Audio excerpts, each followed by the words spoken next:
We're not spending money on that circus. That's what my daughter-in-law said canceling my 70th birthday party. My son added, "You're too old for that, Mom." I just replied, "No problem." Weeks later, my daughter-in-law wouldn't stop calling me. I smiled and sent her a text. "The circus is closed, and I refuse to be your clown ever again." But let me tell you how I got to that message. Because no one is born with the courage to set boundaries. You learn it after you've been broken enough times. It all started on a Tuesday. I remember because it was market day, and I had just bought purple carnations for the vase in the entryway. I've always believed a house without flowers is like a heart without a beat. I was arranging them when my phone rang. It was Olivia, my daughter-in-law. "Helen, I need to talk to you." Her voice had that tone, the one she used when she wanted something but disguised it as concern. Me, still naive back then, thought maybe she wanted advice about Michael, my son. After all, they had been married for 3 years, and I always tried to be the mother-in-law who stays out of it, the one who respects their space. "Of course, honey, tell me." "It's about your birthday." My heart skipped a beat. My 70th birthday was 3 weeks away, and I had been dreaming about this party for months. Nothing fancy, just family. Michael, Olivia, my 2 sisters who live in Ohio, my cousins, a few lifelong neighbors. I wanted to make my famous brisket, the recipe my mom taught me that takes 2 whole days. I wanted to set the table with the embroidered tablecloth I saved for special occasions. I wanted to feel even for just a few hours that my family was complete. Because you see, I raised Michael alone since I was 35. His dad, David, died of a sudden heart attack while he was repairing the water tank on the roof. One second he was whistling an old country song, the next he was gone. Michael was barely 8 years old. I remember how he clung to my skirt at the funeral, trembling, asking me if his dad was coming back. I worked double shifts at Mr. Eugene's tailor shop for 15 years. My hands still have the marks from the needles, tiny scars that look like constellations. I sewed Sweet 16 dresses, wedding gowns, school uniforms. Every stitch was so Michael could have new shoes, school supplies, a computer when he started high school. I never remarried. Not because I didn't have opportunities. There was a man, Maurice, who owned the hardware store. He asked me out for coffee every Sunday after church. He was kind of a widower, too. But I always thought, what if Michael feels like he's betraying his dad? What if a stranger makes him feel displaced? So I turned down every invitation with a polite smile. Now, at 68, living in the same house David and I built brick by brick, I just wanted one party, one celebration to say, I made it. I got here. "Tell me, Olivia, what's wrong with my birthday?" There was a pause. I heard her inhale like she was bracing herself. "Look, Helen, Michael and I have been thinking, and the truth is we can't organize anything. We're not going to spend money on that circus." Circus. She called my dream a circus. "Besides," she continued, "you're too old for that. Don't you think parties are for young people? You need rest, not stress." I felt something crack inside me, like when you drop a porcelain cup and for a second before it shatters, you see the crack spread in slow motion. "But," I thought, I know, but things are tight right now, Helen. We have so many expenses.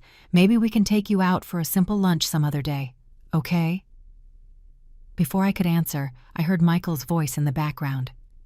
"Give me the phone." "Mom," my son said, using that tone when he wanted to be firm but not cruel. "You're too old for that, Mom. A big party will just make you tired. It's better if we just keep it quiet, okay?" I looked at the purple carnations in the vase. They were still dripping water onto the mahogany table that had been my grandmother's. The table where Michael did his homework for 12 years, where we celebrated every single one of his birthdays with cake and candles, even if the cake was sometimes from the cheapest bakery because I couldn't afford more. "No problem," I said. My voice sounded calm, too calm. "Perfect, Mom. We love you. We're busy right now. We'll call you later." He hung up. I just stood there, phone in my hand, watching a drop of water from the vase form a small puddle on the wood. I didn't cry. Not yet. But something inside me knew in that exact moment that my relationship with my son had just changed forever. What I didn't know was that this phone call was only the beginning. And what Olivia didn't know was that she was waking up a lioness who had been dormant for decades. If you want to know how this story of betrayal became my greatest lesson in dignity, subscribe to the channel. Because what comes next, nobody saw coming. Not even me. That night I couldn't sleep. I just stared at the ceiling in my bedroom, counting the cracks that had formed over the years. 42. I've counted them so many times I know them by heart. I kept thinking about the word Olivia used, circus. When did my life become a ridiculous spectacle for her? I got up at 4 a.m. like always. I made coffee in the old percolator David gave me on our first anniversary. The smell of fresh coffee filled the kitchen, and for a moment, just a moment, I felt at peace. But then I saw the calendar hanging next to the fridge. I had marked my birthday with a red circle and drawn little stars around it like an excited child. How stupid I was. I ripped the page off the calendar, crumpled it up, and threw it in the trash. But I couldn't stop myself from pulling it back out, smoothing the paper with trembling hands, and hiding it in the drawer where I keep old memories. Because that's who I am. I even save the pain. What hurt most wasn't the party. It was realizing that I had been completely blind for 3 years. Let me back up. Let me tell you how Olivia came into our lives. It was in May, 3 years ago.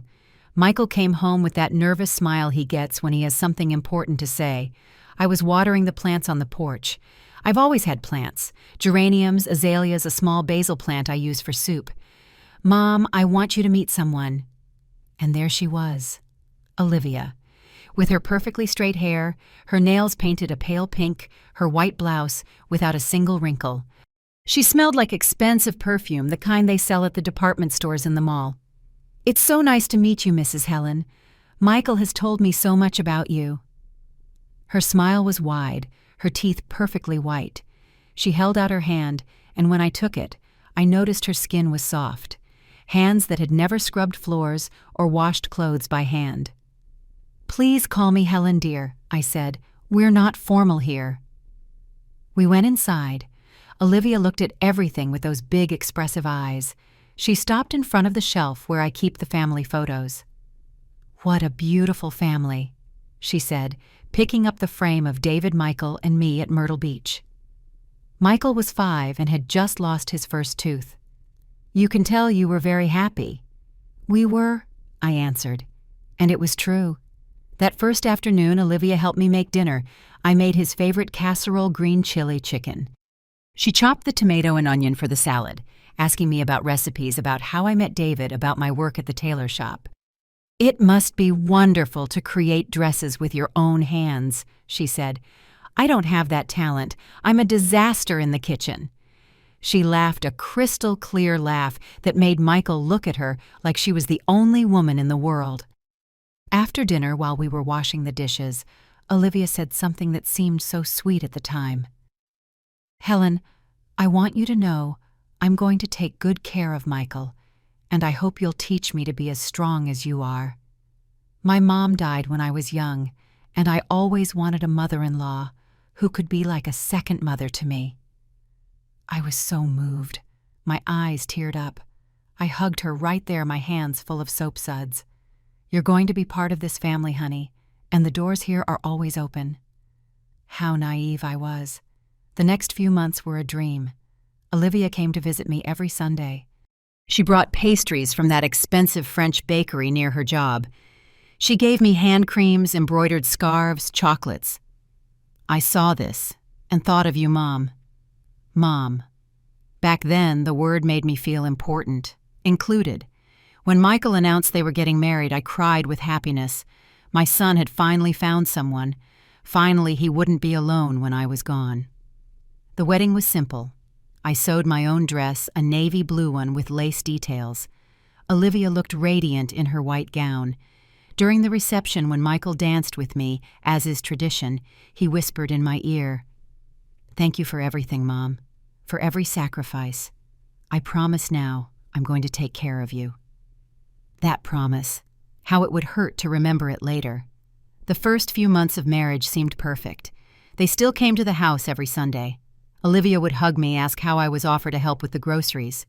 But then I started to notice things, small things. One Sunday, Olivia was walking through the living room and stopped at the wooden bookshelf. It's where I keep the family albums and some porcelain figurines I collect. "Oh, Helen, you still have all these old things." "They were my grandmother's," I replied. "They're over 70 years old." Right. It's just, I don't know. I think the house would look so much more modern without so much old-fashioned clutter. Have you ever thought about updating a little?" Michael laughed. "Olivia has a great eye for design, Mom. Maybe you should listen to her." I didn't say anything, but something in my chest tightened. Another afternoon we were having coffee. Olivia was looking out the window at the garden. "You know, Helen, this house is awfully big for just you, isn't it?" "Well, yes, it feels empty sometimes," I admitted. "But it's my home. Michael grew up here. All my memories are here." Of course, I'm just saying maintaining a house like this must be expensive. The taxes, the water, the electricity. Have you ever considered something more practical? A little apartment, maybe?" "Olivia," Michael interrupted. "Leave her alone." But I noticed he was looking at the house differently too, like he was evaluating it, calculating. The visits started to spread out. They didn't come every Sunday anymore. First, it was every 2 weeks, then once a month. "We're just so busy, Mom." "The schedule is impossible, Helen, you know how it is." I understood, or at least I told myself I did. They're young. They have their own lives. I can't be the suffocating mother-in-law demanding attention. But when I called them, Olivia always answered in a hurry. "Helen, I'm busy right now. I'll call you back."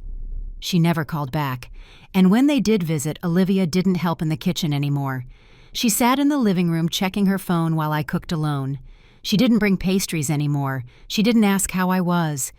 One afternoon, while I was serving the chili, I had been cooking since morning, I overheard a conversation I wasn't supposed to hear. They were on the patio. They thought I was in the kitchen, but I had walked over to close the window because it was getting windy. "Seriously, Michael, your mom should sell this house. Look at it. It's falling apart, and the land must be worth a fortune now that the neighborhood is so popular." "Olivia, I already told you." "No, listen.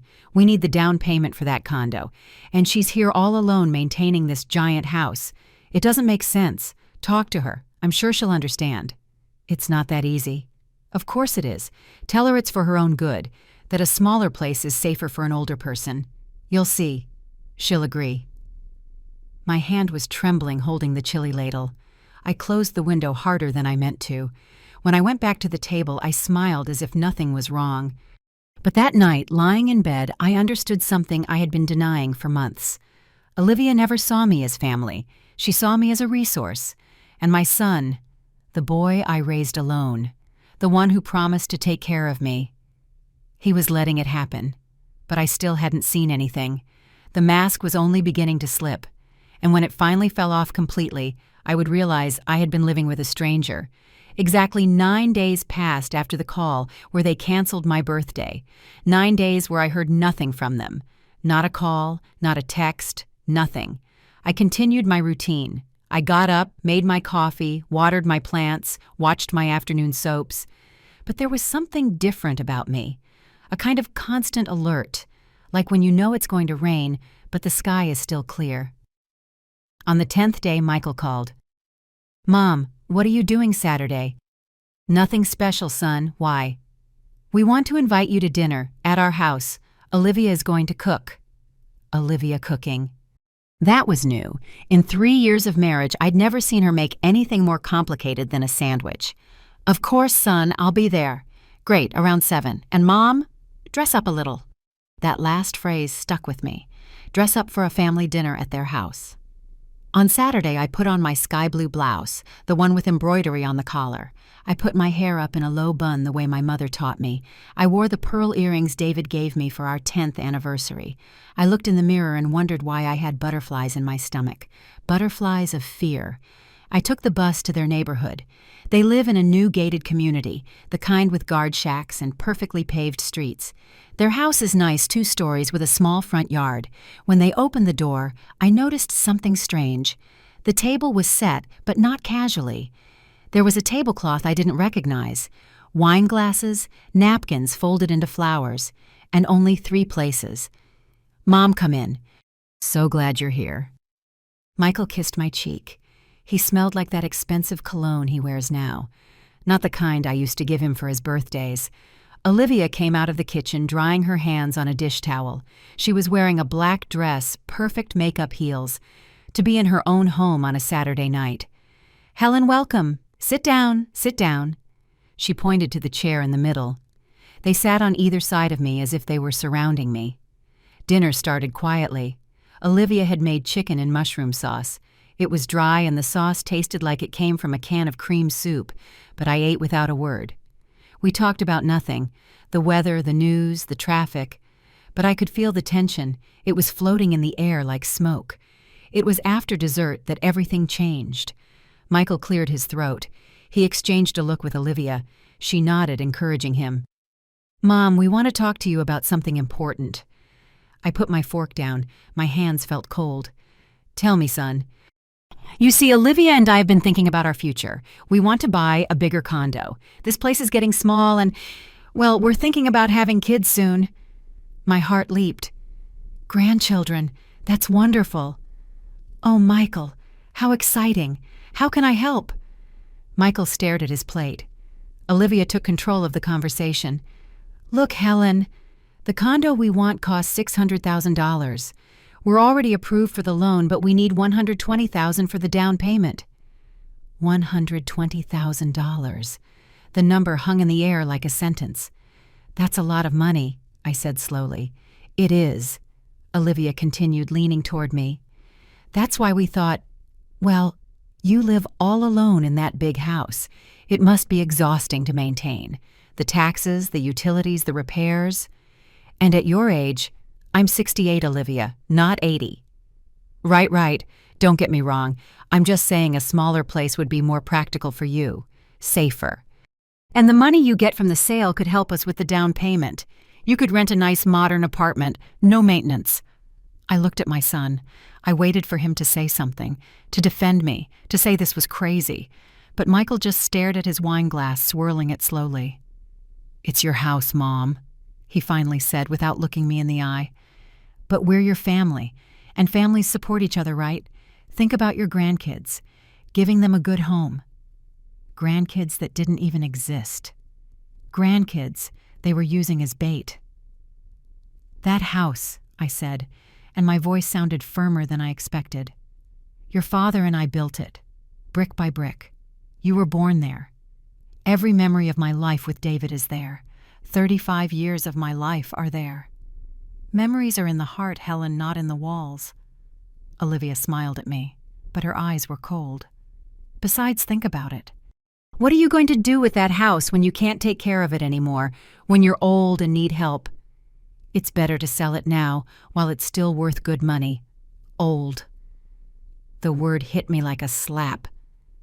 "I don't mean to offend you," she continued. "I'm just being realistic. You're not going to live forever.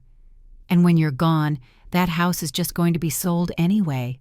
Wouldn't you rather see your son happy, settled with his own family?" The silence that followed was thick. I could hear the ticking of the wall clock, the hum of the fridge, my own breathing. "I need to think about it," I said. "Of course," Michael answered quickly, as if he'd been waiting for that. "Take your time, Mom. There's no rush." But Olivia added, "Although the owner of the condo is only giving us 3 weeks to get the down payment, after that, he's selling to someone else." 3 weeks, the same amount of time until my birthday. The birthday they canceled because they didn't want to spend money on that circus. But they were perfectly fine with me selling my house, my entire life. I stood up from the table. My legs were shaking, but I wasn't going to let them see. "I'm leaving. I have to be up early tomorrow." "We'll drive you, Mom." "No, I'll take the bus. I need some fresh air." I walked to the door. Olivia caught up to me, putting a hand on my shoulder. "Helen, think about it.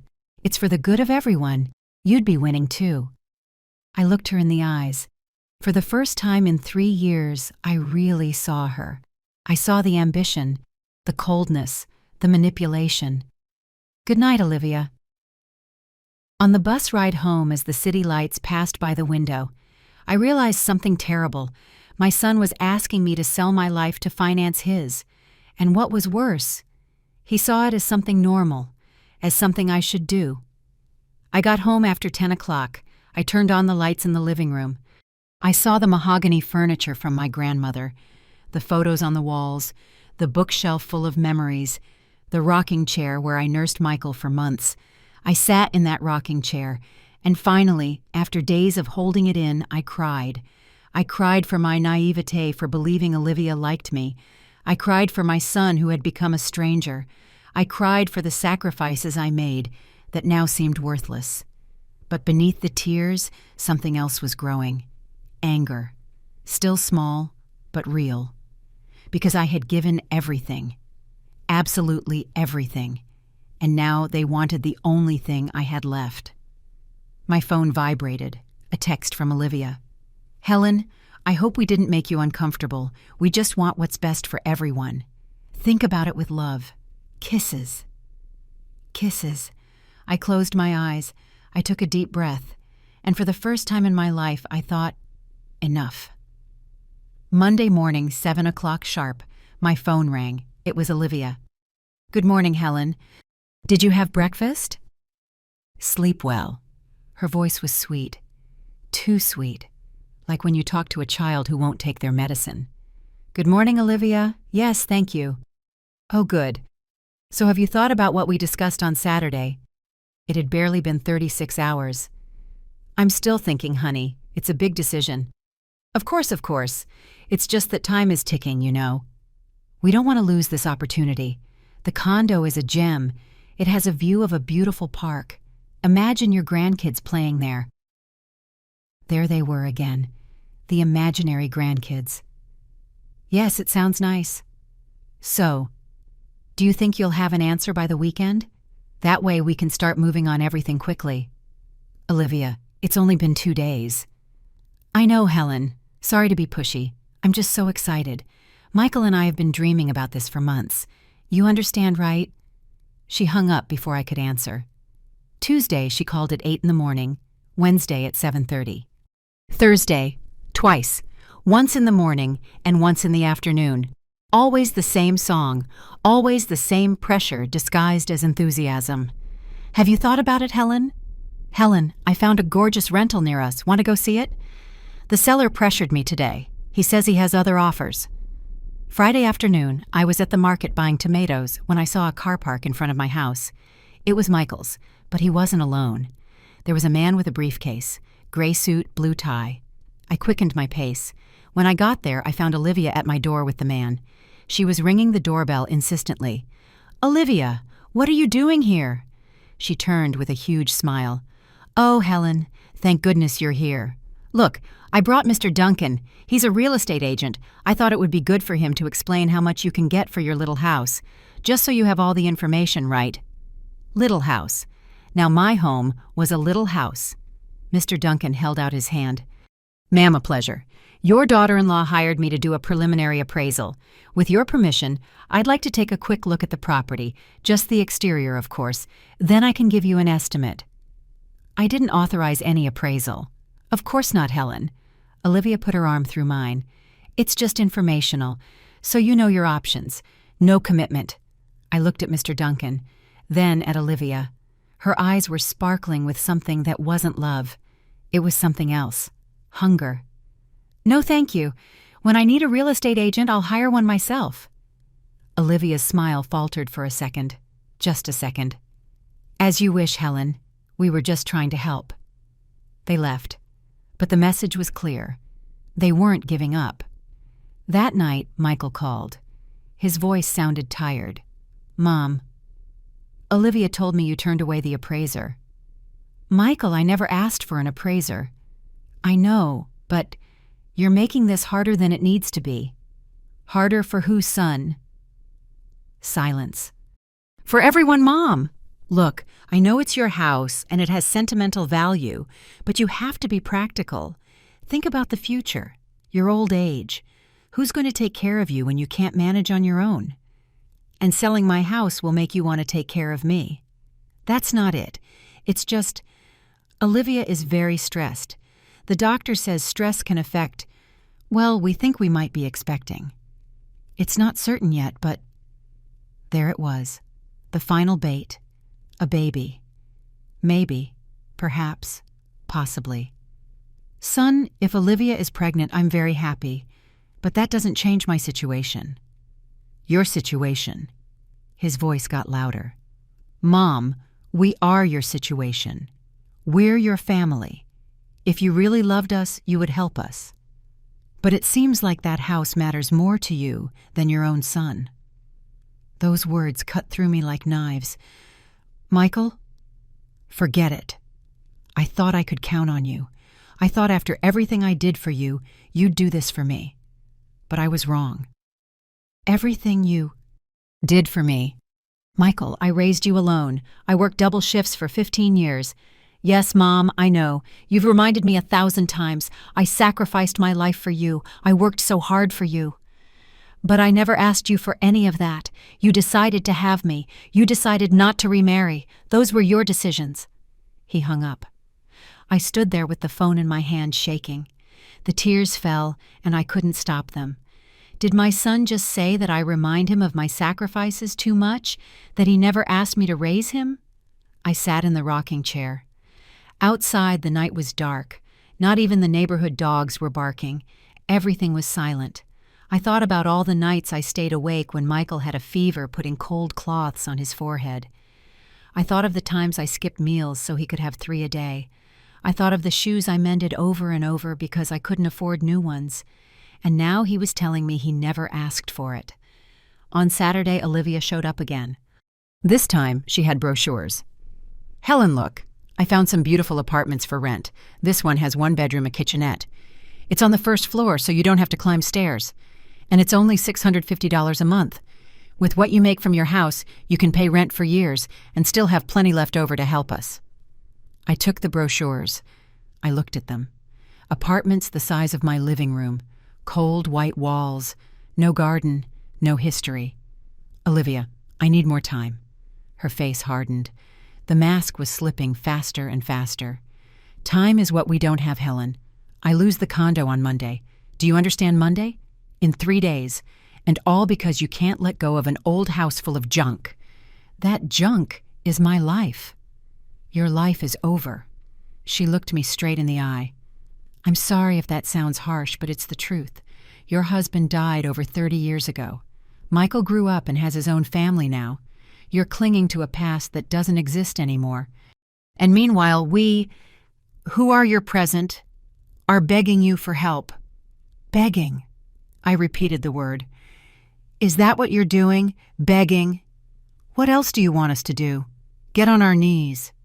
I want you to leave me alone. The words came out before I could stop them. Olivia froze.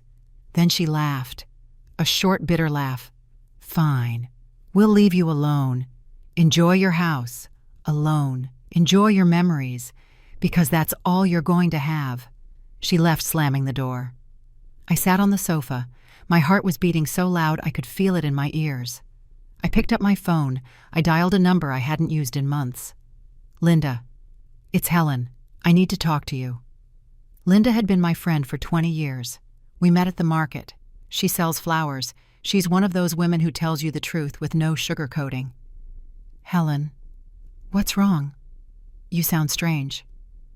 I think my son and daughter-in-law are trying to steal my house. There was a pause.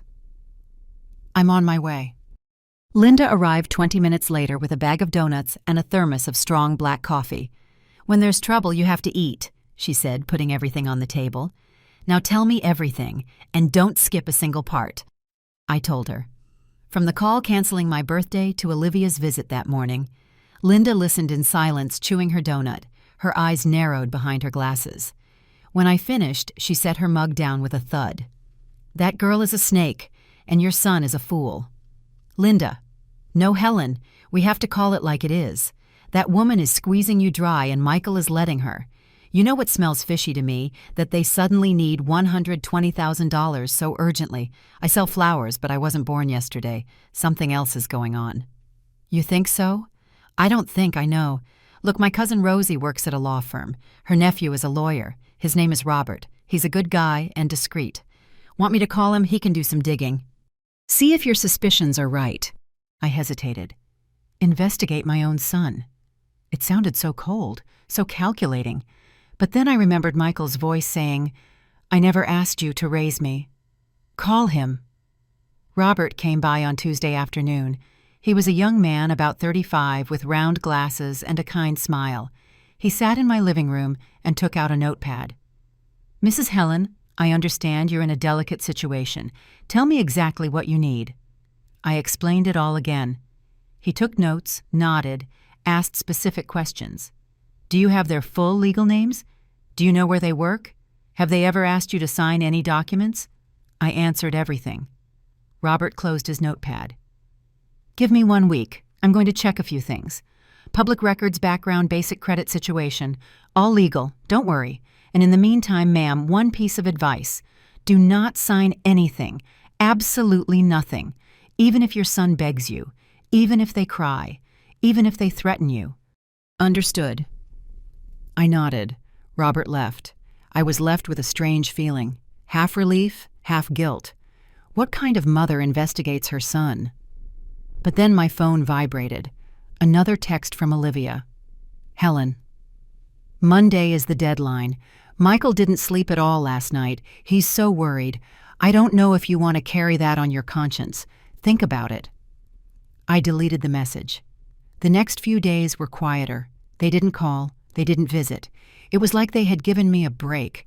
I took the opportunity to do something I'd been putting off. A deep clean of the garden.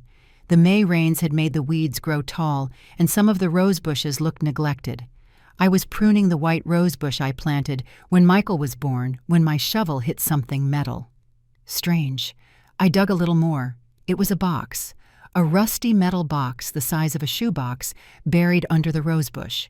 With trembling hands I pulled it out. It was sealed with an old padlock that broke with a good pull. Inside were rolled-up documents protected in plastic. I unrolled them on the dining room table. It was the original deed to the house, the one David and I signed 40 years ago, and there was something handwritten by David on the last page. "This house is for Helen, built with our love and effort.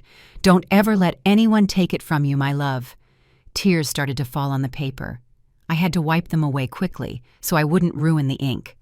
But there was more in the box. Letters. Love letters David wrote me when we were dating. His tight handwriting, his words clumsy but sincere. "Helen, you are stronger than 10 men. Never let anyone make you feel small." And at the bottom of the box, wrapped in a thick plastic bag, was money, old bills. I counted it with shaking hands. $25,000. A note came with the money, also in David's handwriting. "For our old age together, honey. For when we can't work anymore. So you never have to depend on anyone. I love you, David." I collapsed into the chair. David had been saving in secret. For years. For me. For us. And I never knew because he died before he could tell me. I cried. I cried like I hadn't cried since his funeral. I cried for the man who loved me so much. That even after death he was still taking care of me. I cried for all the years I lost without him. I cried for the loneliness. But among the tears, something else was being born. Clarity. David had left me this for a reason, not just the money, the words. Never let anyone make you feel small.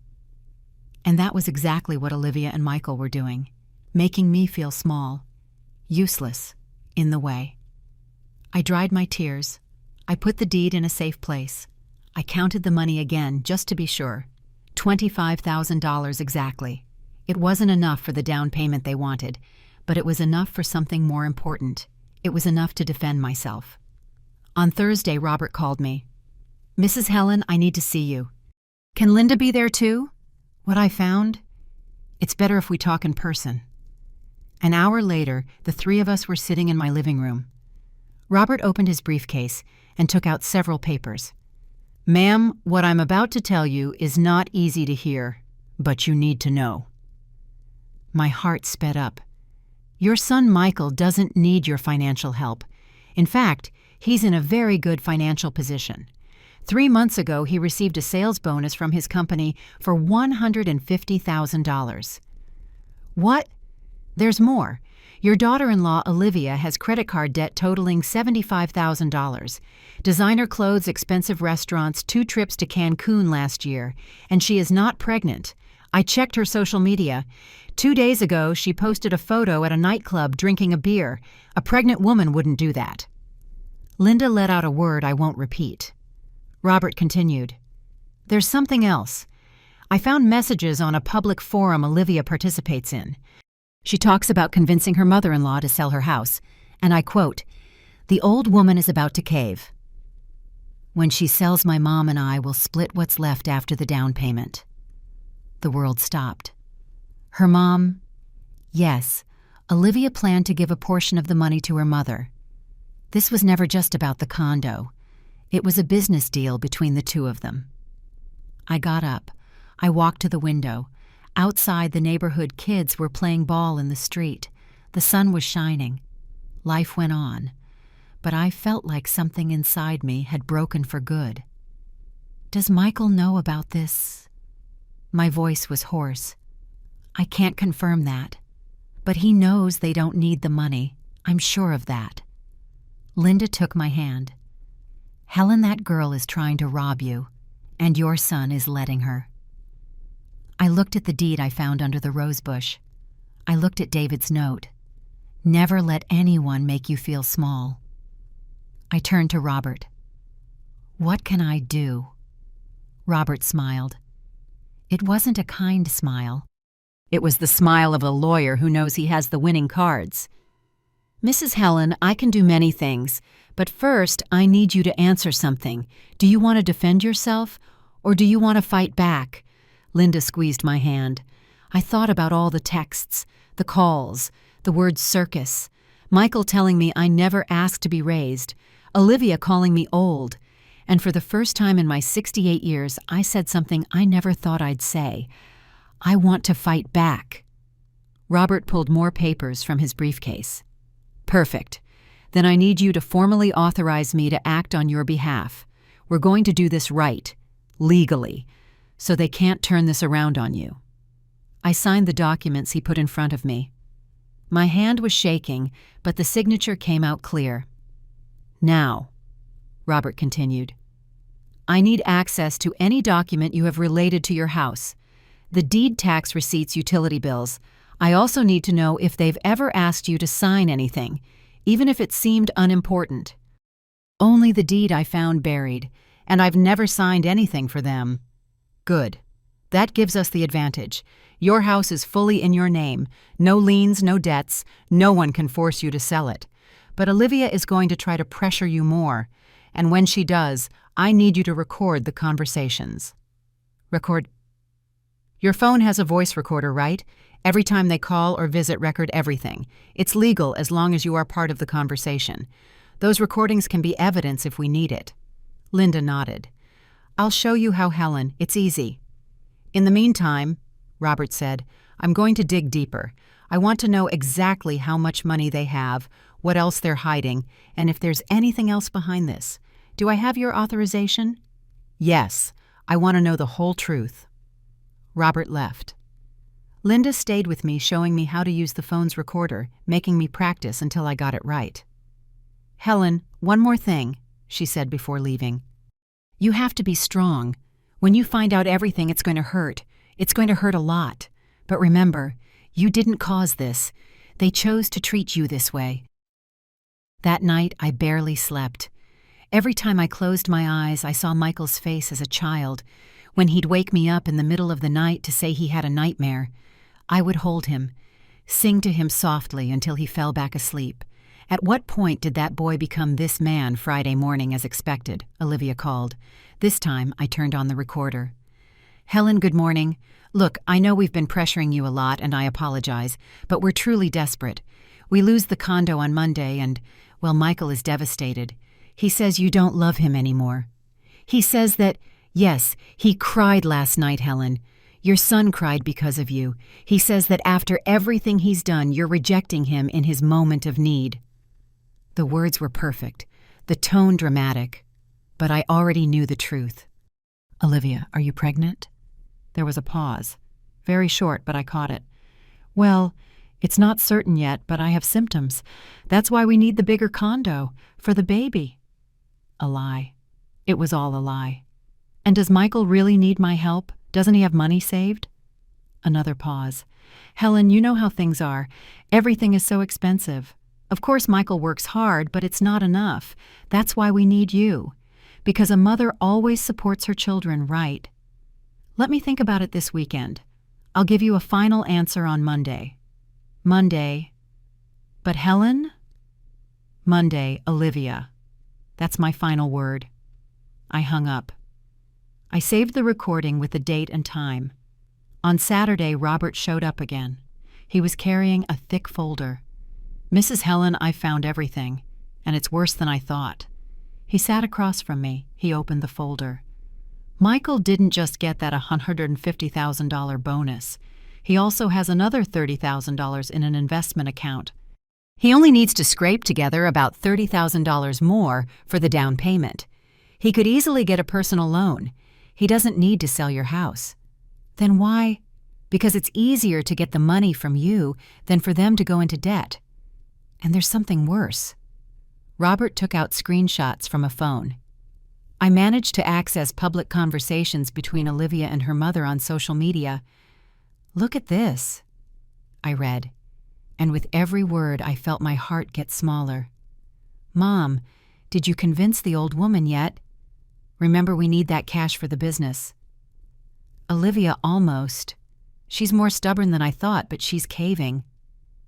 I sold her the story about the baby. LOL. Mom, you're the best. When you get the money, pass me my cut. $20,000 like we agreed. Deal, honey, though I can't stand the old hag. Always with her memories and her old photos. She drives me crazy. Just hang in there, Mom. Once she sells, you won't have to see her much. The letters blurred. I was crying without realizing it. Keep reading, Robert said gently. Olivia, does Michael know about your cut? Mom, no. He thinks it's all for us. Better that way. Men just complicate things. Olivia, I've already brainwashed him anyway. Now he also thinks his mom should sell. It was easier than I thought. Linda, who had arrived while I was reading, put her arm around me. I couldn't stop shaking. There's more, Robert said. Olivia's debts are from a failed business attempt. She and her mother wanted to open a boutique. They took out loans, bought expensive merchandise, but never sold anything. Now they're drowning in debt. Her mother lost her house last year. That's why she's renting. And they want me to lose my house to save them. Exactly. The condo they want to buy does exist, but the urgency is a lie. It's still available. The seller has no other buyers. I verified that too. I wiped my tears with the back of my hand. And Michael? Does he know all of this? I can't prove it completely, but I found this. He showed me another message. This one was between Michael and Olivia. Michael, my mom is hesitating. Maybe we should try something else. Olivia, no. We've invested too much time. Your mom is stubborn, but she'll break. She just needs more pressure. Let me handle this. Michael, I don't know, Liv. I feel bad. Olivia, you feel bad for asking your mom for help. Seriously, she lived her whole life in that house. It was her turn, now it's our turn. Stop being so soft. I closed my eyes. My son knew. Maybe he didn't know about the deal with her mother. Maybe he didn't know about the $20,000. But he knew they were pressuring me unfairly. And he allowed it. Mrs. Helen, Robert said, with this evidence we can do several things. We can report them for attempted fraud against an elder. We can file for a restraining order. We can… No. They both looked at me surprised. I don't want to send them to jail. I don't want lawsuits. I want something better. What do you want? I dried the last of my tears. Inside me, something had changed. The pain was turning into something else. Determination. I want them to feel what I felt. I want them to understand what they tried to do to me. I want justice, but not from a judge. I want life to hand them the bill. Linda smiled. That's my Helen. Robert nodded slowly. I understand. And do you have a plan? Not yet, but on Monday I'm going to give them my answer. and it's going to be an answer they never forget. That night, I took out the metal box again. I read all of David's letters. When I got to the last one, I found one I hadn't seen before. It was stuck to the bottom of the box. My dearest Helen, if you're reading this, it's because I'm gone. I want you to know you were the best part of my life, but I also want you to know something important. You are a lioness, not a pet. Don't let anyone, not even our son, make you feel like you are worth any less than you are. You are strong, stronger than me, stronger than the world. Never forget it. I love you forever. David. I folded the letter carefully. I won't forget my love, I whispered. I promise. On Sunday, I spent all day thinking, planning, preparing, because Monday wasn't going to be just any day. On Monday, the circus was finally closing. Monday dawned with a gray sky, the kind of sky that threatens rain but never lets it fall. I got up early as always, made my coffee, watered the plants. I put on my burgundy blouse, the one David said made me look elegant. I put my hair up. I put on a little peach-colored lipstick I almost never wear. If I was going to face them, I was going to look good. At 10 in the morning, Olivia called. Helen, good morning. So, have you thought about it? Yes, Olivia, I've thought about it. Oh, good. And I need to talk to both of you, with Michael and you, in person. Perfect. Can you come over today? We're home. All right, I'll go this afternoon. Better yet, come for lunch, Helen. We can talk calmly. I hung up. I looked at my reflection in the hallway mirror. I looked different. I was no longer the scared woman from 2 weeks ago. There was something new in my eyes. I arrived at their house at 2 in the afternoon. I rang the bell. Michael opened the door with a nervous smile. Mom, come in. So glad you came. He kissed my cheek. He smelled like that expensive cologne. In the living room, Olivia was finishing setting the table. She had made breaded chicken with salad. Nothing elaborate, but it looked presentable. Helen, welcome. Please sit. I sat down. They sat on either side of me just like that first time, as if they were cornering me. We ate in an uncomfortable silence. I chewed slowly, watching them. Olivia fidgeted in her chair. Michael wouldn't look me in the eye. When we finished, Olivia wiped her mouth with her napkin and smiled. Well, Helen, you have us in suspense. What did you decide? Before I answer, I want to ask you something. Anything, Michael said quickly. Do you two love me? They looked at each other confused. Of course we do, Mom. Why would you ask that? Because I need to understand.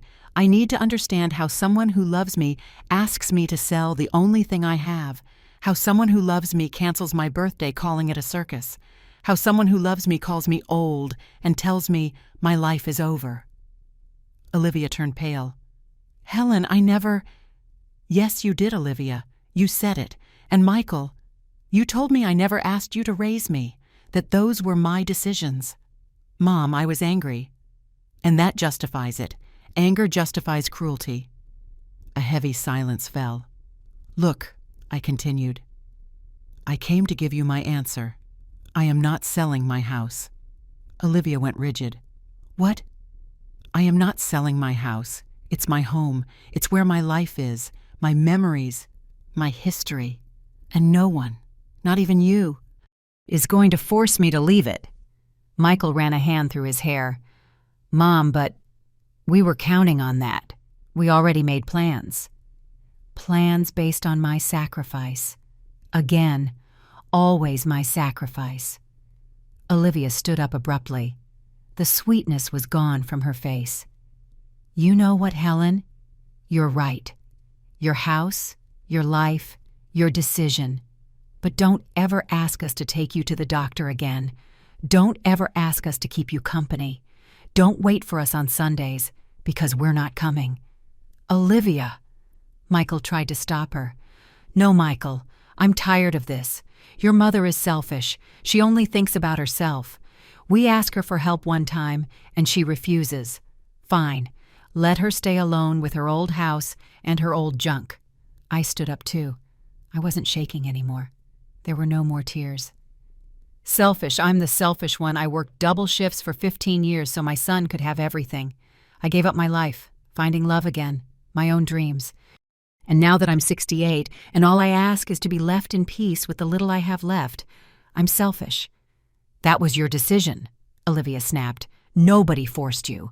You're right. It was my decision. And now my decision is to tell you no. And if that makes me selfish, fine. I'd rather be selfish than stupid. I walked to the door. Michael caught up to me. Mom, wait. Don't leave like this. We can talk. I looked at him, really looked at him, and I saw a man I no longer recognized. There's nothing to talk about, son. You already made your decision, and I've made mine. Mom, you're going to regret this. Those words stopped me cold. I turned around. Are you threatening me? It's not a threat. It's a fact. When you need help, when you're sick, when you're alone, we won't be there. Something inside me broke for good. Not with sadness, with liberation. Then I guess I'm already alone, because a son who threatens me, a son who only wants me for my house, that son is already gone. I left. I didn't run. I walked, with my back straight, my head held high. But as soon as I turned the corner, I had to stop. I leaned against a wall, breathing deeply. I had done it. I had told them no, and it hurt. God, it hurt. But it also felt good, like taking off tight shoes after a long day. I got home as it was getting dark. Linda was waiting for me on the porch. How did it go? I told them no. She hugged me, and there in my friend's arms I finally cried. But they were different tears, not of defeat, of relief. You did the right thing, Helen. I know, but it hurts. Of course it hurts. He's your son. But sometimes loving yourself hurts more than loving others. And that's okay. That night, lying in my bed, I thought about everything. About the years I dedicated to Michael, the sacrifices, the sleepless nights, the unconditional love I gave him. And I understood something important. I didn't regret any of it. I regretted expecting him to value it, because a mother's love doesn't expect a reward, but it also doesn't accept abuse. Tuesday morning, I woke up with a strange feeling. Peace. For the first time in weeks. Peace. I was eating breakfast when my phone rang. Unknown number. Mrs. Helen. Yes, who is this? My name is Diane Portillo. I'm your son Michael's neighbor. I'm sorry to bother you. I got your number from Ms. Sue at the corner store. I need to talk to you. It's important. Did something happen? Not over the phone. Can you meet me at the Arches Cafe, the one on the corner by your son's house? Something in her voice alerted me. Today at 5, I'll be there. At 5 o'clock sharp, I walked into the cafe. Diane was a woman in her 40s, elegant with short hair.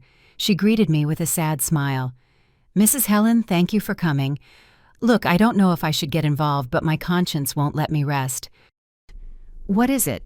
This past Saturday, Olivia hosted a party at their house. She invited neighbors, friends, family.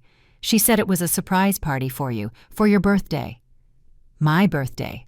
The one they canceled. A surprise party. Yes, I went because I thought it was sweet. But then, Ma'am Olivia took the microphone and said something I thought was very strange. What did she say? She recorded it. Listen. Diane pressed play on her phone, and I heard Olivia's voice clear and happy. Thank you all for coming to celebrate my mother-in-law Helen on her 70th birthday. I want to take this chance to share some wonderful news. My mother-in-law, in an immense act of love, has decided to sell her house to help us with the down payment on our new condo. It's her way of showing us how much she loves us and how much our future matters to her. Let's give a round of applause for this generous woman. Applause. Lots of applause. And then Michael's voice. Thanks, Mom. We knew we could count on you. Diane turned off the phone. Ma'am, everyone thought you had agreed. Olivia told everyone you were happy to help them. Is that true? My hands were shaking. No, I never agreed. I told them no. Diane closed her eyes. I figured. That's why I had to talk to you. Ma'am, your daughter-in-law used you. In front of 50 people, she used you to make herself look good. I was silent. I couldn't speak. I couldn't breathe. Do you have that full recording? Yes. Can you send it to me? Of course. Give me your number. That night in my house, I listened to the full recording, over and over. The applause, the congratulations, Olivia's words. They used me. They humiliated me publicly. They held me up as an example of generosity when I had never agreed to anything. And Michael was there, smiling, accepting congratulations for a lie. I called Robert. Robert, I've changed my mind. I don't just want to defend myself anymore. What do you want? I want them to pay. I want justice. And I want it now. Robert arrived at my house at 9 o'clock Wednesday morning. He had another folder thicker than the last. Mrs. Helen, I heard the recording you sent. This changes everything. What they did is defamation and using your name under false pretenses. But I have a better idea than a lawsuit. What? We are going to give them exactly what they want. Or at least we're going to make them think they're getting it. Linda, who was also there, leaned forward. Explain yourself, young man. Robert smiled. It was a smile that was a little scary. We're going to set up a meeting. We'll tell them Mrs. Helen has finally agreed to sell. We'll have witnesses, evidence, everything ready. And when they show their true colors in front of everyone, that's when we act. I don't understand, I said. Ma'am, they humiliated you publicly by saying you agreed to help. Now we are going to expose them publicly by showing who they really are. But I need your permission, and I need you to be strong. It's going to hurt. I thought about the recording, about Michael accepting congratulations for a lie, about Olivia using my name to look good. Let's do it. I spent the next few days preparing. Robert explained the plan step by step. I just had to follow his instructions. On Friday, I called Michael. I turned on the recorder. Son, it's me. There was a surprised pause. Mom, I wasn't expecting your call. I know. Look, I've been thinking a lot about what happened on Monday, and I think you're right. What? The house is too big for me. I'm getting old, and you're my family. If selling it helps you, then I'm going to do it. Silence. A long silence. Mom, are you serious? Yes, son, I'm serious, but I have one condition. What? I want it to be formal, with a notary, with witnesses. I want to do this right, and I want you and Olivia to come to my house on Saturday at 4 p.m. We'll sign everything then. Mom, thank you, thank you. I knew you'd understand. I love you. Those words, I love you, sounded so empty now. I'll see you Saturday, son. I hung up. I saved the recording. Linda hugged me. Helen, are you sure about this? More sure than I've ever been. Saturday dawned bright and sunny. Ironic. The important days of my life had always been cloudy or rainy. But this day, the day it would all end, the sun was shining. Robert arrived at 2 with 2 other people, a notary public named Mr. Estrada, and a woman he introduced as his legal assistant, Monica. Mrs. Helen, Mr. Estrada is completely trustworthy. Monica is going to film everything. Ready. Ready. Linda and her husband, Bill, were also there as witnesses, and Diane, the neighbor, who had shown me the party recording. She had agreed to come when I asked. At 4 o'clock sharp, the doorbell rang. It was Michael and Olivia. She was wearing a new dress. Perfect makeup, a huge smile. Huge. Michael wore an ironed shirt and looked nervous but happy. Mom. Michael hugged me tightly. Thank you for reconsidering. You don't know what this means to us. Olivia hugged me too. Helen, you are an angel, truly, an angel. I pointed to the living room. Come in, we have to make this formal. When they walked in and saw all the people, Olivia stopped cold. Who are they? Mr. Estrada is a notary public. Robert is my lawyer. Linda and Bill are witnesses. And Diane... Well, Diane is someone who has something interesting to show you. Olivia's smile began to fade. Your lawyer, Mom? Why do you need a lawyer? Michael looked at me confused. Please sit down. They sat on the sofa. The rest of us formed a semicircle around them. Monica had her camera pointed. Before we sign anything, I began. "I want to clarify a few points." "Of course, Mom. Whatever you need." "First, I want you to explain something. 2 weeks ago, you threw a party. A party where you told 50 people that I had agreed to sell my house. Why did you do that?" Olivia turned white. Michael looked at his wife. "Olivia, well, we assumed you would agree. We were just anticipating things." "Anticipating. Interesting word. Diane, can you play the recording?" Diane took out her phone. Olivia's voice filled the living room. "My mother-in-law, in an immense act of love, has decided to sell her house to help us." Michael closed his eyes. Olivia jumped to her feet. "This is a trap." "No, Olivia, this is the truth. Now sit down, because we have much more to talk about." Robert opened his folder. "Mrs. Olivia, can you confirm that you have credit card debts totaling $75,000? That's private. Can you confirm that you plan to give your mother $20,000 from the sale?" Olivia froze. Michael stared at her. "What?" "And Mr. Michael," Robert continued, "can you confirm that you received a $150,000 bonus 3 months ago?" My son looked at me. The confusion was gone. Now it was fear. "Mom, I can explain." "No need, son. Robert already explained everything to me. Olivia's debts, the failed business with her mother, the bonus you received, the pregnancy that never existed. Everything." Olivia tried to run. Bill blocked the door. "Nobody leaves until we're finished," Linda said in a firm voice. "Mrs. Helen," the notary, Mr. Estrada, said, "do you confirm that you never had any intention of selling your house?" "That's correct. Never." "And do you confirm that you were pressured, manipulated, and publicly defamed by these individuals?" "I confirm," Estrada wrote in his documents. "Then I must inform you, Mr. Michael and Mrs. Olivia, that what you attempted to do constitutes several crimes: attempted dispossession by deception, financial elder abuse, and defamation. Mrs. Helen has every right to press criminal charges." Olivia started to cry, but they weren't tears of remorse. They were tears of rage.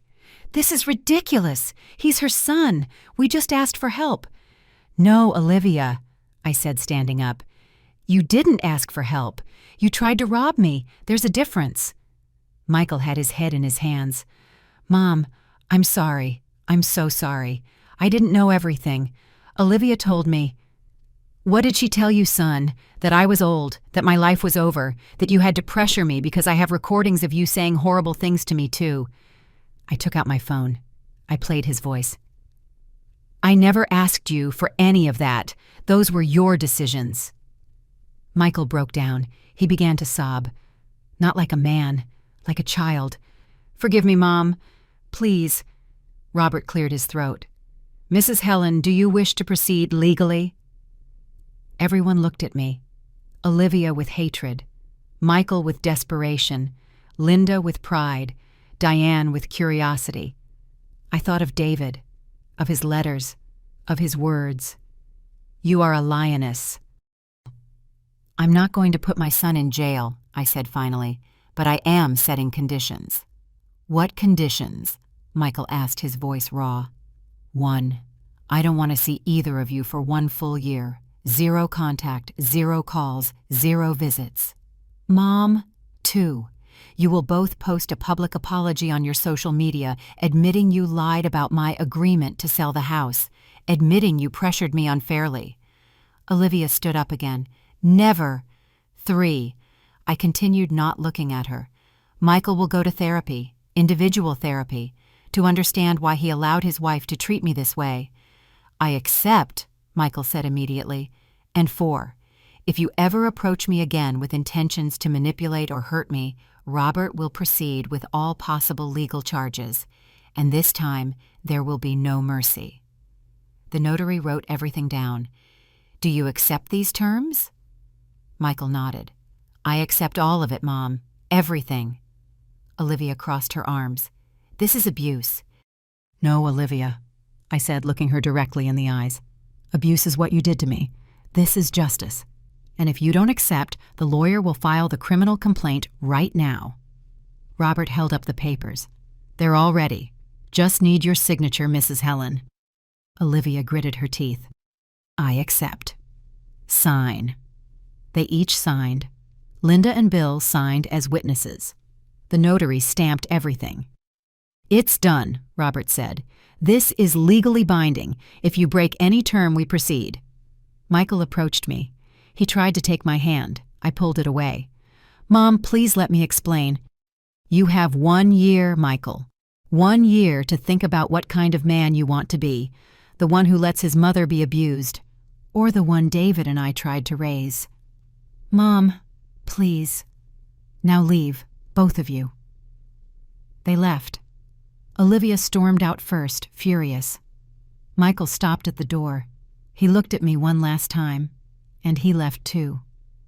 When the door closed, I collapsed onto the sofa. Linda held me. I cried. I cried like I hadn't cried in years. But these tears were different. They were tears of liberation. The following days were strange, silent. No 7 a.m. phone calls, no texts asking if I'd thought about it, no surprise visits with real estate agents, just silence. And that silence, which would have scared me before now, felt like a gift. On Tuesday afternoon, Linda came by with pastries and coffee. "How are you, Helen?" "Better, much better. Did you see social media?" I shook my head. I barely used Facebook, and only to see pictures of my cousin's kids. Linda pulled out her phone. "Michael posted this yesterday." She showed me the screen. It was a long post with a photo of Michael alone. "No, Olivia. I want to offer a public apology. A few weeks ago, my wife and I hosted a gathering where we announced that my mother had decided to sell her house to help us financially. That information was false. My mother never agreed to any such thing. We pressured her, manipulated her, and used her name without her permission. My mother is a dignified woman who did not deserve that treatment. I publicly apologize for my behavior. I am ashamed of the person I became. I am sorry, Mom." I read the words 3 times. There were 847 comments. Most were supportive of me. Some criticized Michael harshly.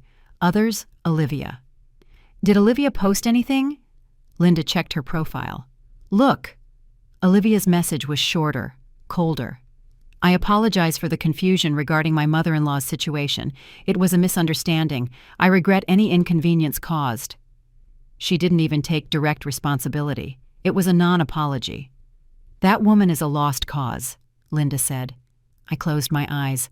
Part of me wanted to feel satisfaction, but I just felt tired. "At least Michael did it," I said. "Yeah, but did you see the comments? People are furious with them." I didn't want to read anymore. I closed Linda's phone and gave it back. "That's enough. I don't want to know any more about them." On Thursday, Robert called. "Mrs. Helen, I need to inform you of something. Olivia tried to contact me. She wants to negotiate the terms." "What?" "She says 1 year of no contact is too much and inhumane. She says you are being cruel." I laughed. I couldn't help it. A bitter laugh. "What did you tell her?" "I told her the terms are non-negotiable and that if she insists, we will proceed with the charges. She backed off after that." "Thank you, Robert." "You're welcome. Oh, and one more thing. Your son is going to therapy. I verified it with the therapist I recommended.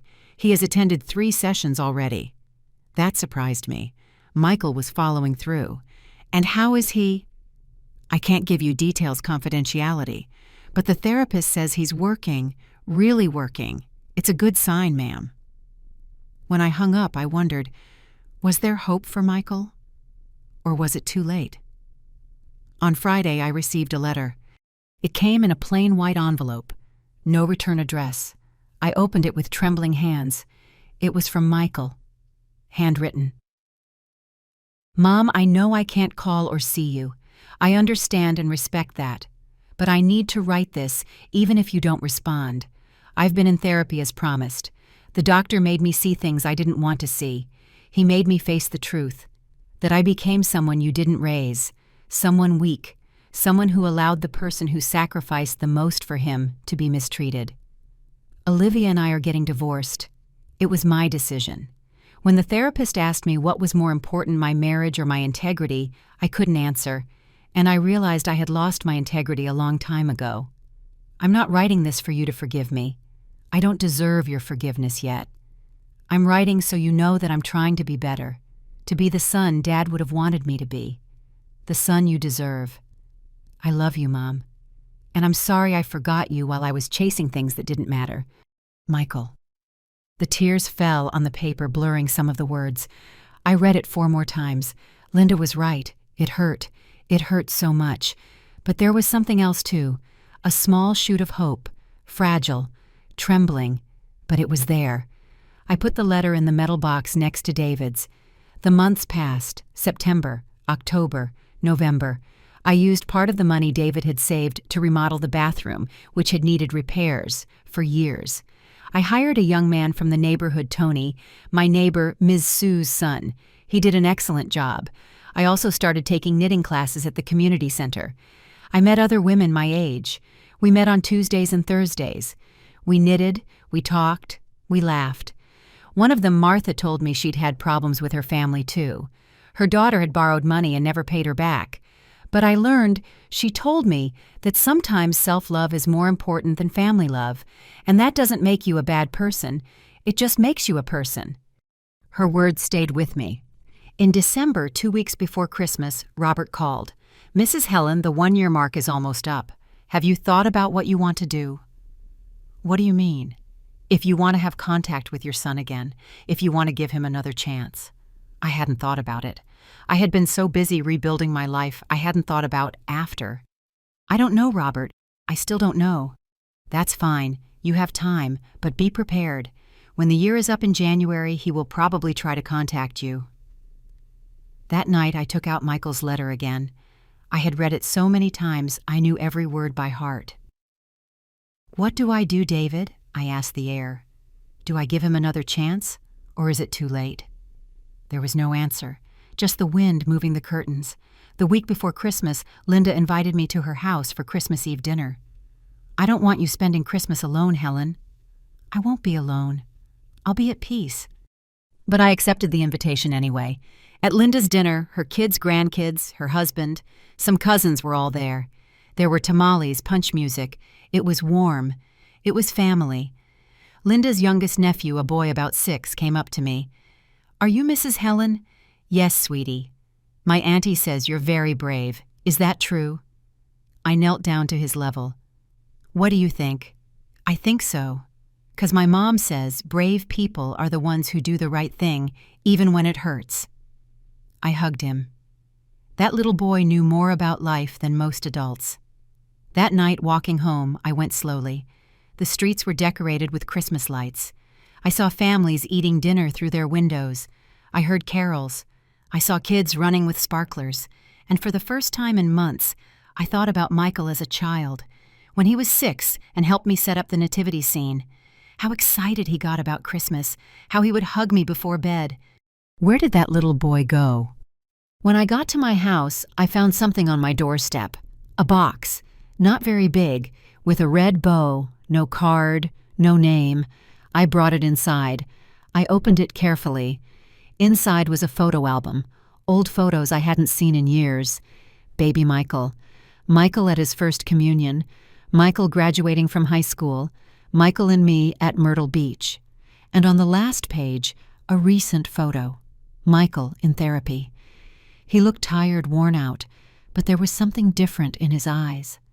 There was a note taped to it. Mom, I found these photos at my place. I realized I had forgotten who we were, who you were, who I was. My therapist says remembering is part of healing. So I'm remembering. Every day. Merry Christmas. With love. The sun. I'm trying to be again. Michael. I closed the album. I held it to my chest. And in the solitude of my living room, with only the light from the small Christmas tree I'd put up, I did something I didn't expect to do. I forgave, not completely, gave. Not yet, but a little. Just enough to think that maybe, just maybe, the circus had closed. But the story wasn't over. January came with crisp air and clear skies. January 15th marked exactly 1 year. 1 year since that call where Olivia canceled my birthday, calling it a circus. 1 year since everything started to fall apart. And it was also the day the ban I had imposed was over. 1 year, no contact. I got up early that day, made my coffee as always. But there was something different in the air, a feeling that something was about to change. At 10 in the morning, the doorbell rang. My heart sped up. I knew who it was. I opened the door slowly. It was Michael, but not the Michael I had seen a year ago. This man looked different, thinner, dark circles under his eyes. But his eyes had something I hadn't seen in a long time. Clarity. "Mom," he said, his voice trembling. "The year is up. I did everything. Can I come in?" I stepped aside without a word. He walked in as if he were stepping on sacred ground. He looked at the living room, the furniture, the photos, like he was seeing them for the first time. "The house looks beautiful, Mom. You redid the bathroom and painted the kitchen." I noticed. Everything looks alive. We sat. Him on the sofa, me in the rocking chair, keeping my distance. "Mom, I've rehearsed this moment 1,000 times in my head. What I would say, how I would say it. But now that I'm here, words feel so small." I didn't answer. I just waited. "I'm done with Olivia. We've been divorced for 4 months. She never agreed to go to therapy. I kept going. I've had a full year of therapy, Mom, 2 sessions a week." "I know. Robert kept me informed." "You knew?" "Yes. He was verifying that you were following the terms." Michael nodded. "My therapist helped me see so many things. He helped me understand that I was so afraid of being alone after Dad died that when I found Olivia, I just latched on. And in clinging to her, I lost something more important. I lost you." Tears started to roll down his cheeks. He didn't wipe them away. "He helped me see that I treated you like a resource, not a person, that I let you be humiliated because it was convenient for me, that I used your unconditional love as a weapon against you, and that I said unforgivable things to you." "I never asked you to raise me," I repeated his words. "That's what hurt the most, Michael. I know, and it's what I'm most ashamed of. Because every time I look at those photos I gave you for Christmas, I see your sacrifice in every picture. I see you working tired, but always smiling at me. And I understand that every day of my life was possible because of your decision to love me." He broke. He cried like I hadn't seen him cry since he was a child. "Forgive me, Mom. Please. I don't expect you to forgive me now, or tomorrow, or soon, but just give me a chance to show you I can be better, that I can be the son Dad wanted me to be." I got up from the rocking chair. I walked over to him. I sat down next to him. "Michael, I'm going to tell you something you need to hear. I'm not going to lie and say everything is fine, because it's not. You hurt me, deeply. You let them humiliate me. You made me feel like my entire life was worthless." He sobbed harder. "But I'm also going to tell you something else. You are my son, and even though you hurt me, even though you broke my heart, I am still your mother, and mothers don't abandon their children, even when their children abandon them." I put my arm around him, and in that hug there was pain, but also something else, a possible future. "This doesn't mean everything goes back to the way it was," I said, "because the way it was broken. We have to build something new, something healthier. Whatever it takes, Mom, whatever you need. You're going to stay in therapy. I already have my next appointment. You're going to respect my boundaries. If I tell you no, it's no. No pressure, no manipulation. I promise. And we're going to take things slow, very slow. 1 visit a week, 1 call every 3 days, nothing more, until I can trust you again." "I accept everything, Mom." We sat in silence for a moment, a different kind of silence, not tense, peaceful. "Are you hungry?" I asked. He smiled, a small, genuine smile. "Always." "I'll make something, but you're going to help me in the kitchen, like when you were little." We cooked together for the first time in years. I made quesadillas with cheese Linda had brought me from the market. Michael chopped the tomato, clumsily, like he'd forgotten how. "Remember when I taught you how to do this?" I asked. "I was 7. I cut my finger. You cried like I'd lost my hand." We laughed, a shy, careful laugh, but it was a laugh. We ate at the dining room table, the same table where he did his homework for years.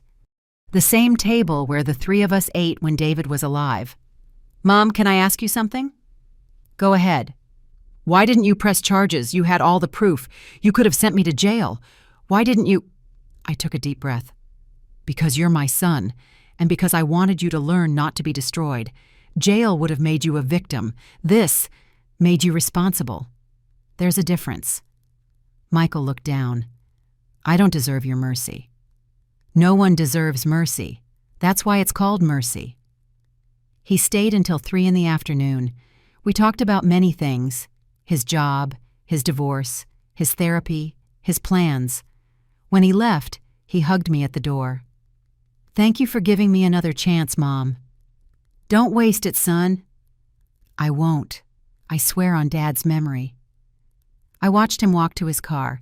Before he got in, he turned and waved. I waved back. I closed the door. I leaned against it. The tears fell, but they weren't sad. They were tears of something I hadn't felt in a long time: hope. The months went on. Michael kept his word. He came every Saturday for lunch. He called on Tuesdays and Thursdays. He never asked for money. He never pressured me for anything. In March, he bought me a new rose bush for the garden, a yellow one. To replace the one that died last year, he said. We planted it together, digging in the dirt just like I had with David all those years ago. In April, for my 71st birthday, Michael organized a dinner. Small, just the 2 of us, and Linda, Bill, Robert, Diane, and Ms. Sue. There were no big speeches, no drama, just family, real family. Michael gave me a simple gift, a picture frame with a new photo, the 2 of us in the garden planting the yellow rose bush. "For new memories," he said. That night, after everyone left, I sat in the garden. The stars were bright. The yellow rose bush already had its first buds. I thought about the whole journey, the pain, the betrayal, the justice, the forgiveness. I thought about Olivia. I heard through Linda that she had moved to another state, that her mother had to sell some property to pay off her debts, that she still blames me for her divorce. I didn't feel satisfaction at her downfall, but I didn't feel pity either, some